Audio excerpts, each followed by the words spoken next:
A stunning new Leger poll has just uncovered how open Canadians might be to joining the United States, an idea that once seemed unthinkable.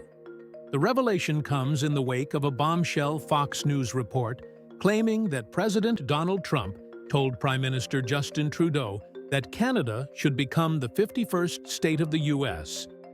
And for the first time, surveys suggest most Canadians and Americans actually agree on something. However, is Trump serious about Canada becoming the 51st state of the U.S.? And how have both Canadians and Americans reacted to the news? Join us as we uncover how Trump shakes things up.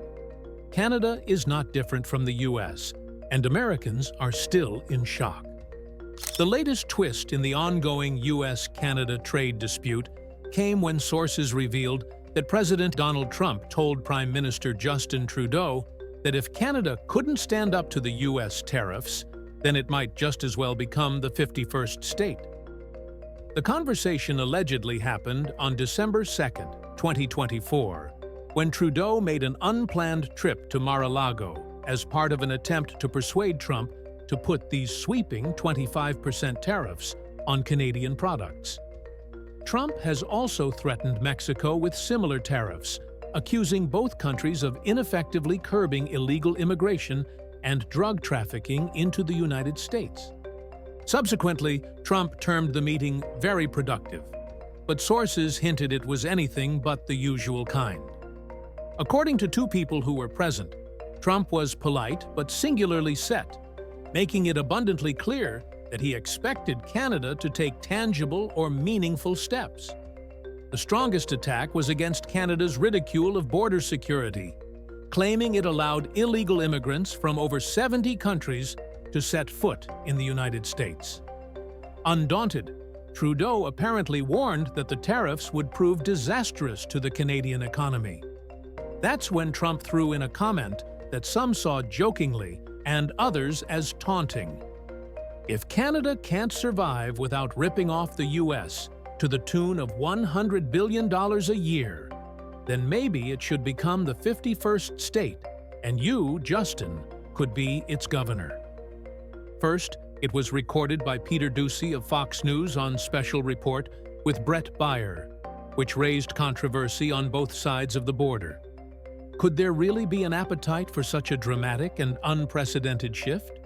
According to a Setting Their Plates poll by polling company Leger, there seem to be fascinating insights into how Canadians and Americans view the idea of joining Canada as part of America.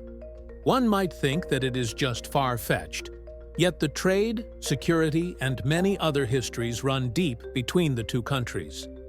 The moment Canada became an addition as the 51st state, it would not just join, but rather become the largest in terms of population. Canada would zip up as the most populous U.S. state overnight, with a population of 40 million over California. Economically, the shock would be gigantic since almost 75% of Canadian exports go to the United States alone, Canada being America's largest foreign source of goods. Trade policy, taxation, and government would be some of the more basic changes, something very few have seriously considered. Also, due to the initial dismissal of comments as offhand remarks, Trump has refused to let the idea fade away. In truth, he socialized his posts to the Post in January 2025, when he made it more authoritative, as follows. Many Canadians want Canada to be the 51st state. They would save massively on taxes and military protection. I think it is a great idea. 51st state. This is an example of what they call real fats and noise. It was once dismissed as political trolling or Trumpian bluster, yet all the while it had been a much more serious tone.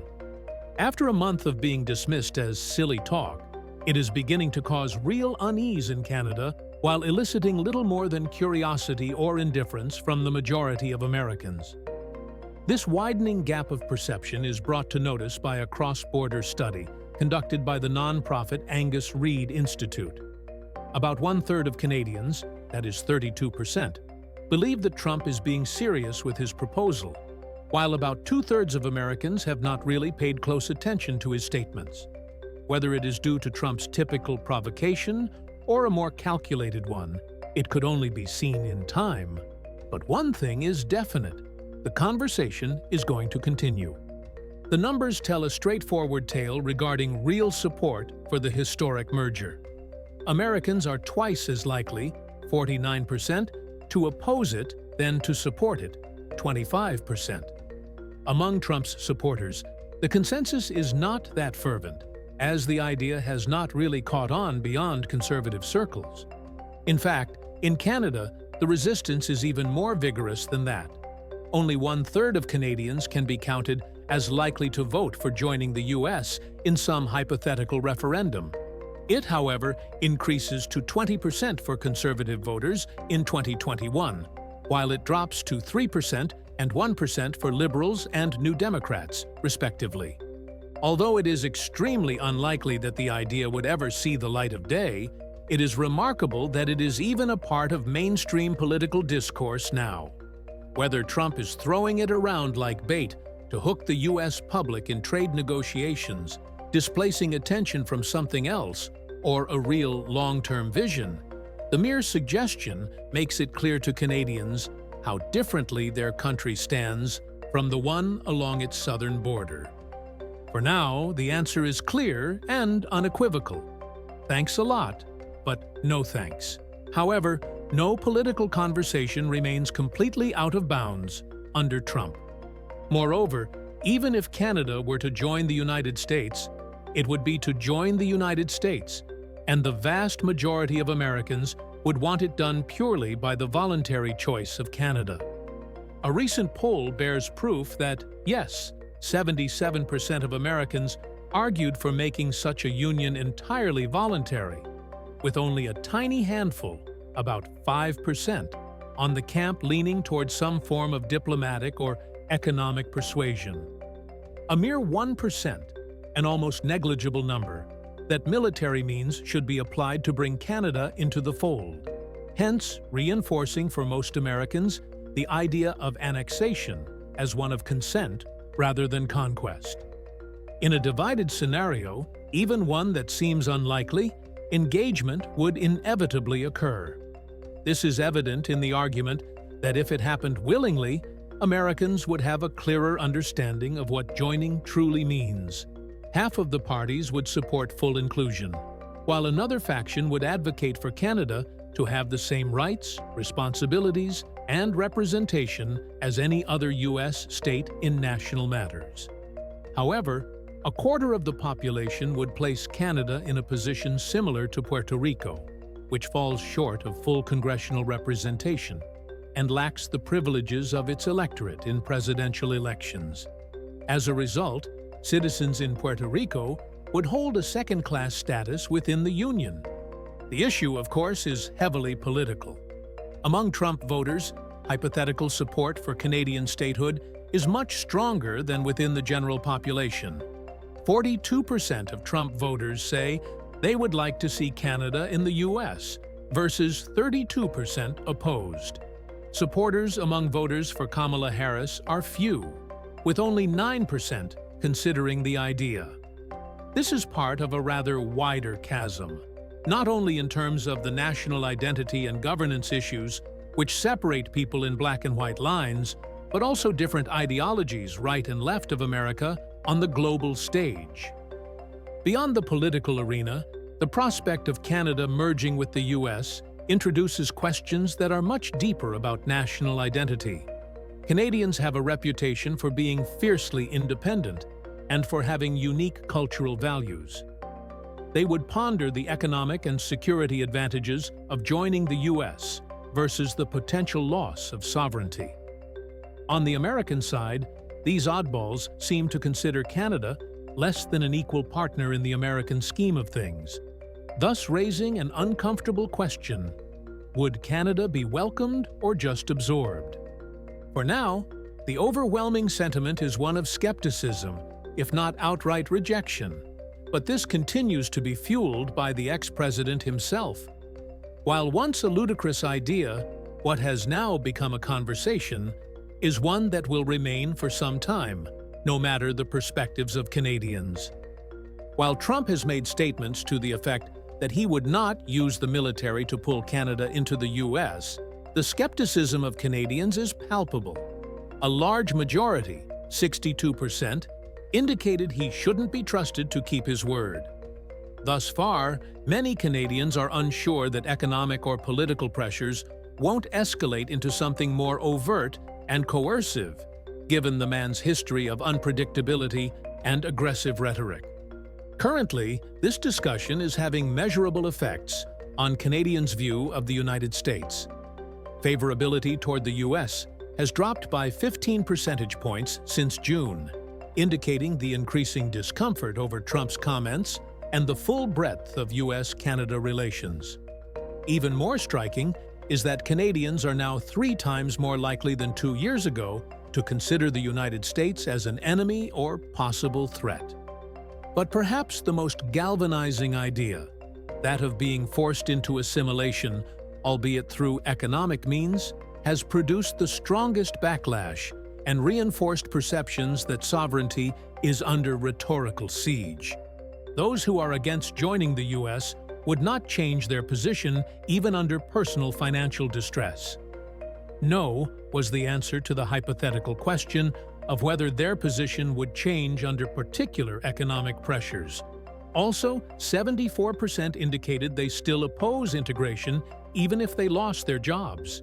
69% would hold firm if their income were cut in half.